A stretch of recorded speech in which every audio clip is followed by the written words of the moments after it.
A V റസലിനെ എങ്ങനെയാണ് അനുസ്മരിക്കുന്നത്? A V Russell രാഷ്ട്രീയത്തിന് അതീതമായ വലിയ സൗഹൃദങ്ങളുണ്ടായിരുന്ന ഒരു നല്ല മനുഷ്യനായിരുന്നു.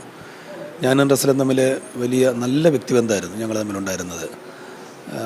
ഇടയ്ക്കൊക്കെ വിളിക്കുകയും രാഷ്ട്രീയത്തിനപ്പുറത്തേക്കുള്ള കാര്യങ്ങൾ പറയുകയും ഒക്കെ ചെയ്യുമായിരുന്നു. അതേപോലെ തന്നെ ഞാൻ DC പ്രസിഡന്റ്. എനിക്ക് റസലിനെ കൊണ്ടുള്ള ഒരു വലിയൊരു മതിപ്പ് വൈക്കത്ത് സത്യാഗ്രഹ പരിപാടിയുടെ സത്യാഗ്രഹത്തിൻ്റെ ശതാബ്ദി പരിപാടി നടക്കുക. അപ്പം ഞങ്ങളുടെ പരിപാടിയുടെ പിറ്റേ ദിവസം സർക്കാരിൻ്റെ പരിപാടി ഉണ്ട് അവിടെ. അപ്പോൾ ഒരു പ്രധാന വലിയ ഒരു മതിലുണ്ട് അവിടെ. അതിൻ്റെ അളവെടുത്ത് ഞങ്ങൾ അവിടെ ഫ്ലെക്സ് ബോർഡ് വെക്കാനായിട്ട് ഇത് ചെയ്തു. പക്ഷെ ഞങ്ങൾ അതും കൊണ്ട് വന്നപ്പോൾ CPM അവിടെ സർക്കാർ പരിപാടിയുടെ അഭിവാദ്യം അർപ്പിച്ചുകൊണ്ട് അവിടെ വെച്ചു. അപ്പോൾ ഞാൻ അവിടുത്തെ ലോക്കൽ സെക്രട്ടറിയോടൊക്കെ പറഞ്ഞപ്പോൾ അവർക്കൊരു ബുദ്ധിമുട്ട് വന്നു. പക്ഷെ ഞാൻ റസലിനെ വിളിച്ച് പറഞ്ഞു, 5 മിനിറ്റിനകം ലോക്കൽ സെക്രട്ടറി അവിടുത്തെ ആളുകൾ എൻ്റെ അടുത്ത് വന്നു അവിടെ വൈക്കത്ത്. അവരെന്നാലും തന്നെ അത് മാറ്റി ഞങ്ങളുടെ ബോർഡ് വെക്കാനുള്ള സാഹചര്യം ഉണ്ടാക്കി തന്നു. അതൊക്കെ ഒരു രാഷ്ട്രീയത്തിന് അതീതമായ ഒരു വലിയ സൗഹൃദത്തെയാണ്,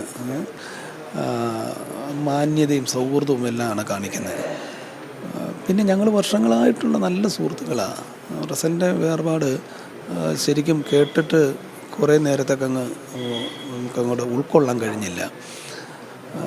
പൊതുസമൂഹത്തിനൊരു വലിയ നഷ്ടം തന്നെയാണ്. CPM മാത്രമല്ല, എന്നെപ്പോലെ റസലിനെക്കുറിച്ച് അഭിപ്രായം പറയുന്ന ആയിരക്കണക്കിന് ആളുകൾ കാണും.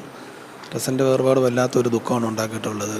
അത് പറഞ്ഞറിയിക്കാനാവാത്ത തരത്തിലുള്ളൊരു പ്രയാസമാണ്. അതുകൊണ്ട് ഞാനത് അറിഞ്ഞ ഉടനെ തന്നെ ഞാൻ ഇങ്ങോട്ട് CPM ഓഫീസിലേക്ക് പോകുന്നത്.